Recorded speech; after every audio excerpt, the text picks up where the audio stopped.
Ces routes, Hiba Yazbak les sillonne tous les jours. C'est la dernière ligne droite. Dans 3 semaines, elle pourrait devenir députée à la Knesset, le Parlement israélien. Alors elle multiplie les réunions publiques à la rencontre de ses électeurs. Nous sommes une petite société, nous les Palestiniens de l'intérieur. Ces rencontres sont importantes pour renforcer les liens entre nous, entre les partis et les électeurs.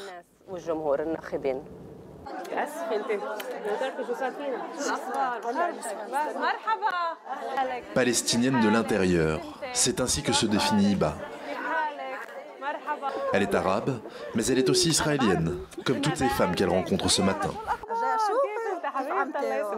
Notre sœur ici va parler de nos besoins en tant que femmes et pourquoi nous devons être à la Knesset.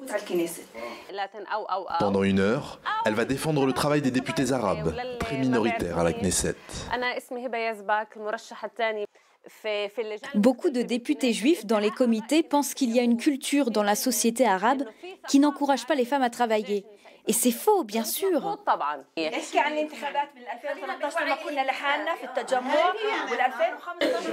Hiba est une activiste. Elle est très cultivée, elle a les capacités pour conquérir le pouvoir.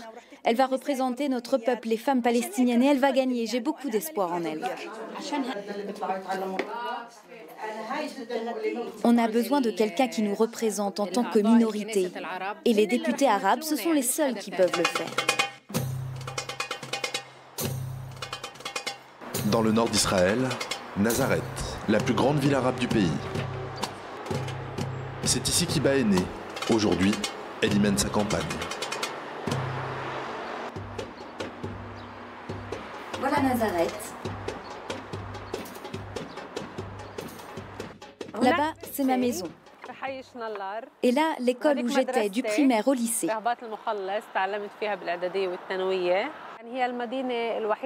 C'est la seule ville historique dans laquelle habitent uniquement les habitants d'origine palestinienne. Les Arabes israéliens, comme ils sont appelés, représentent environ 20% de la population en Israël. Ils sont les descendants de Palestiniens qui sont restés sur leur terre lors de la création de l'État hébreu en 1948.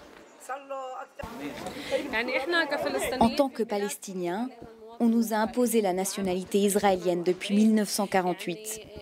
D'un côté, on essaie de préserver notre identité en tant que Palestiniens dans ce pays, et de l'autre, on fait valoir nos droits à être des citoyens à part entière.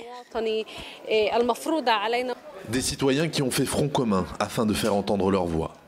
Lors des dernières élections législatives, les députés arabes se présentent sur une liste unique. Ils remportent 13 sièges sur 120, leur plus gros score. Mais près de 4 ans plus tard, les droits des Arabes israéliens n'ont jamais été aussi menacés. Et une partie des électeurs envisage le boycott.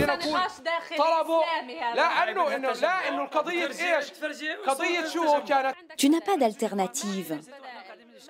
Je ne vois pas d'intérêt. Le seul intérêt, c'est pour les candidats. Quand ils rentrent à la Knesset, ils font valoir leurs intérêts personnels. Non, c'est pas vrai. Les députés sont là pour réussir, pour être à votre service. Notre rôle, c'est d'échanger avec les gens, qu'on leur explique le travail des députés arabes à la Knesset sur les questions de la vie quotidienne, ce qui est important pour les gens, le coût de la vie. Il faut garder une représentation politique. Et le débat, c'est bien.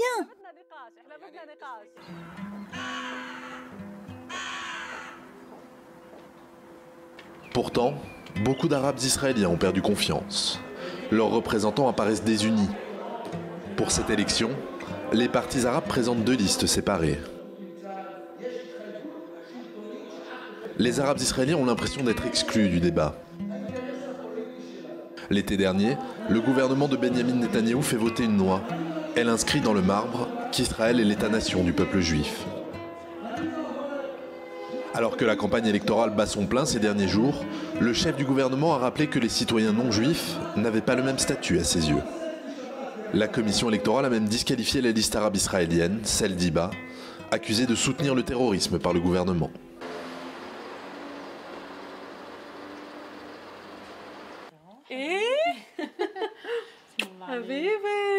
Malgré tout, Hiba veut continuer à se battre. Son parti a fait appel de la décision de la commission. Elle veut quand même participer aux élections.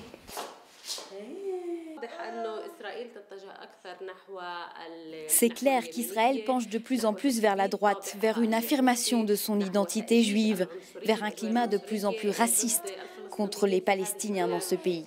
Ces dernières années, on a vu une évolution vers la droite, religieuse, extrémiste de ce pays. À la fin, nous tirons la légitimité de nos électeurs, de notre peuple. Nous ne la tirons pas de la commission électorale ou de la Cour suprême. Hiba rêve de la Knesset pour représenter les siens. Mais parviendra-t-elle à se faire entendre parmi la vaste majorité qui penche vers la droite? Aucun parti arabe n'a jamais intégré un gouvernement en Israël. Et avec la possible réélection de Benyamin Netanyahou, cette hypothèse semble plus lointaine que jamais.